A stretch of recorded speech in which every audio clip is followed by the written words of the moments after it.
Welcome back, everybody, to Cleveland Sports Unfiltered. And today we will be talking about something a little different. It's about it's Browns related, but it's not fully Browns related. It's more of um, I want to get to the bottom of the divide between Sanders fans and Browns fans because I think all year it was so divisive. Some from the Sanders fan may say it was all the Browns fans' fault, and vice versa. Most Browns, not most, but some Browns fans will say it was all Sanders fans' fault.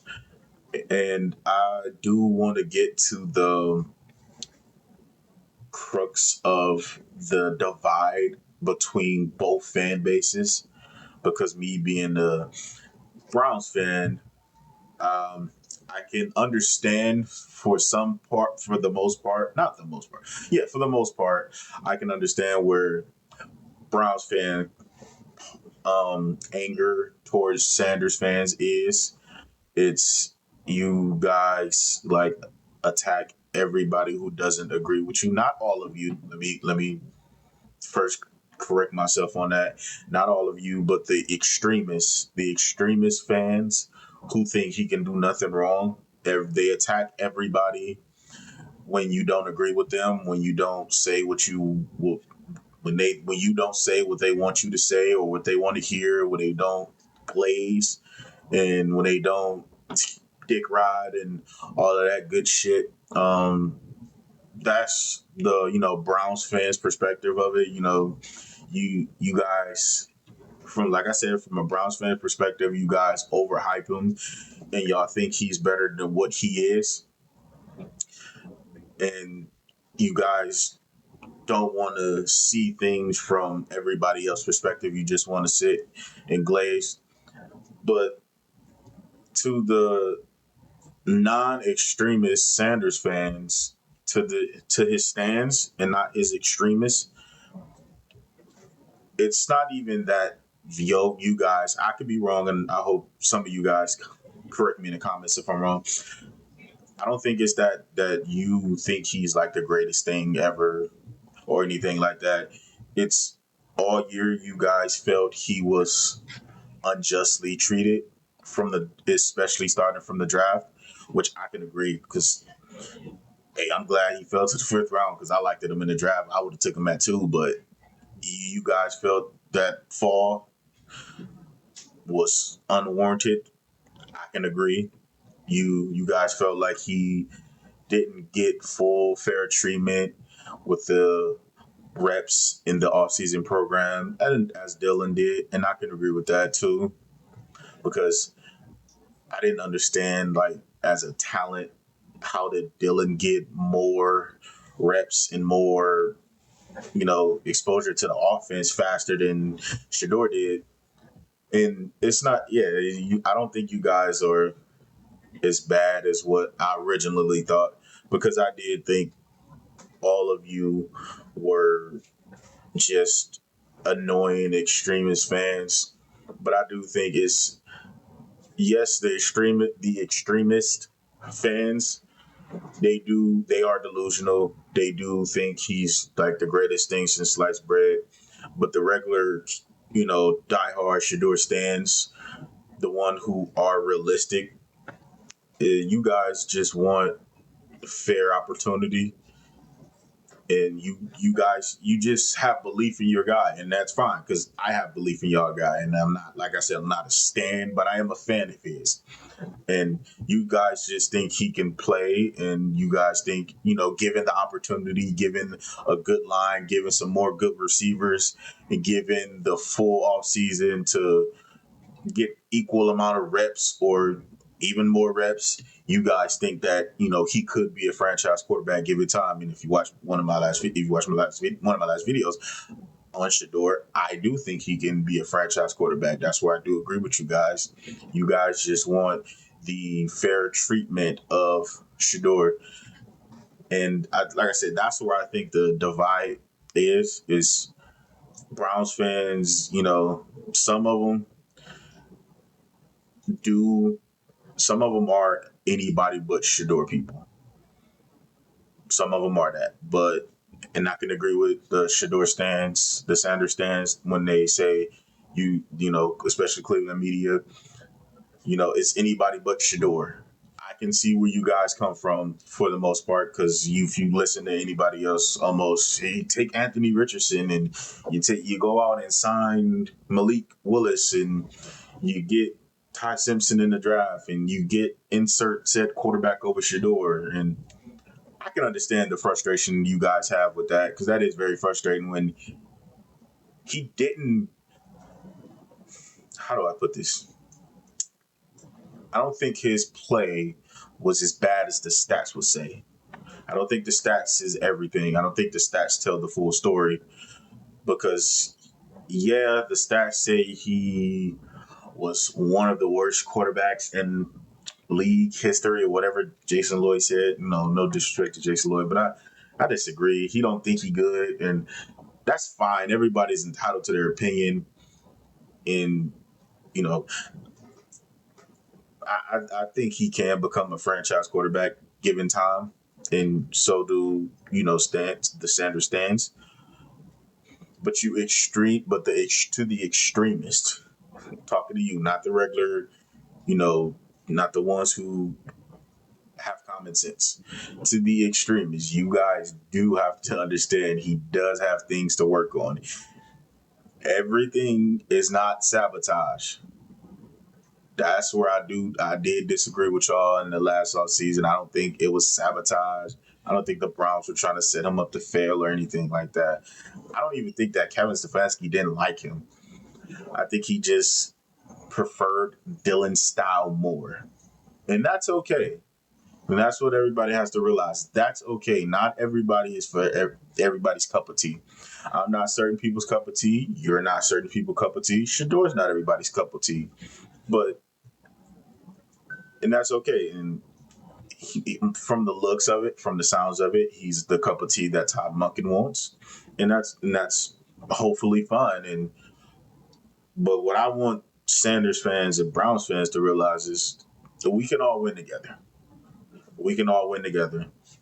I think that far too much we argue about how good he is and how good we think he's not and how good we think he is instead of trying to find that middle ground to understand like, okay, yes, he does have X amount of tricks that he needs to work on that Sanders stands don't want to admit. Like I said, not all of you guys. Yes, he does have certain things that is good that some of the Browns fans will not try to admit that he does have. But I just want everybody to come to that common ground and find a middle ground to support the guy because he's good. He's good for the city and he's done great work off the field, especially. That's where my fandom really got back from Shador because I'm not gonna lie, some of the extremist Sanders fan did had me personally hate watching. I'm man enough to admit at the end of the season I was hate watching just so we could have a bad draft pick and pick Dante Moore. I'm man enough to admit that, but because of the extremists. But then I had to understand where I wouldn't say the casual Sanders stand points was, and figured out, okay, majority of the Sanders stands are reasonable people, and they're not asking for too much. And once I got out of that mindset, I'm like, okay, the dude that has done wonders for the city. Over here where I live, on right around the corner where I work at JBO GMC, and he gave away a car at the Kia dealership right down the street. That was awesome.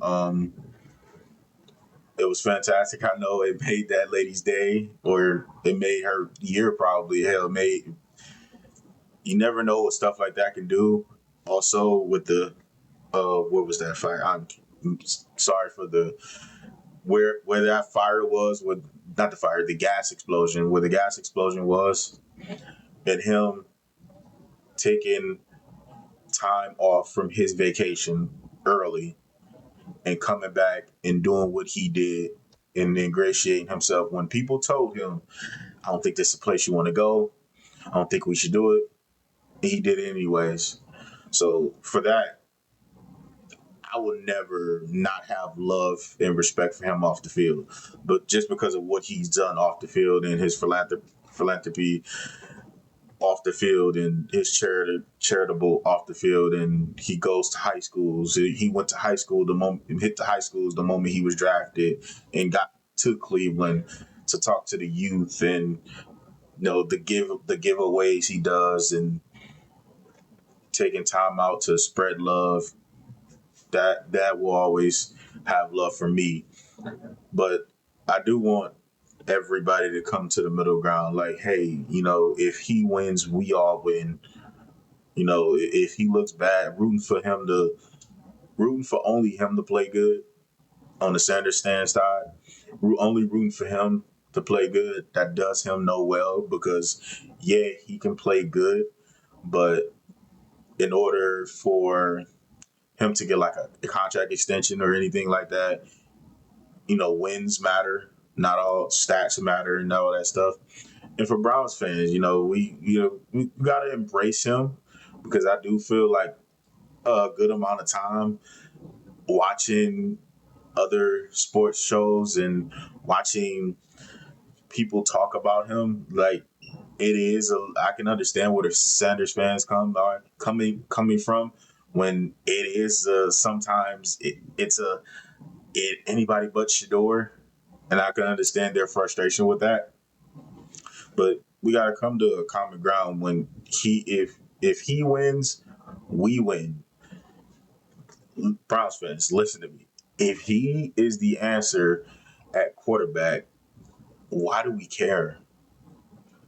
Yes, we can deal with his extreme fans, but if he's the answer at quarterback, let's fucking embrace it and not fucking shy away from it like I admittedly did. But then I watched this play, and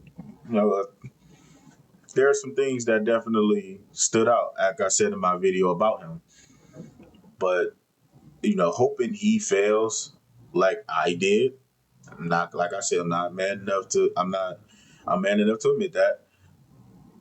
It's just not a good, healthy recipe, because if he fails, then you never know the repercussions of another bad season. And Myles Garrett may want out, Denzel Ward may want out, the pillars of the organization may want out. So I just want everybody, Sanders fans and Browns fans, to come to the common ground, or try to come to the common ground and see each other point out, hear each other point out respectfully. And let's embrace each other. Let's embrace each other. Let's Sanders fans embrace Browns fans. Browns fans embrace Sanders fans. And I feel we can all be so much better for that.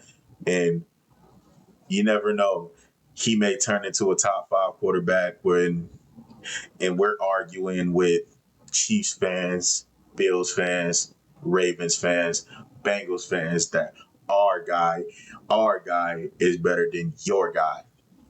That's the point that I want to get to.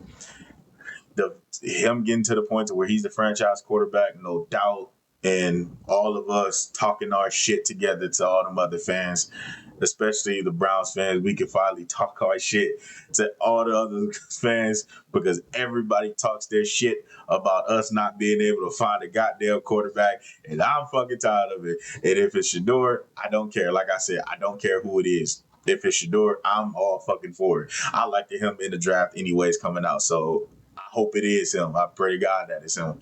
That way we can talk our shit, pop our collars to all of those fan bases who talk they shit to us and talk down on us and called us the Cleveland Clowns. That way we can be wrist up and saying fuck all you guys. But that's just my thoughts. That's just my thoughts on everything. Y'all let me know how y'all feel in the comment section below. And until next time, peace.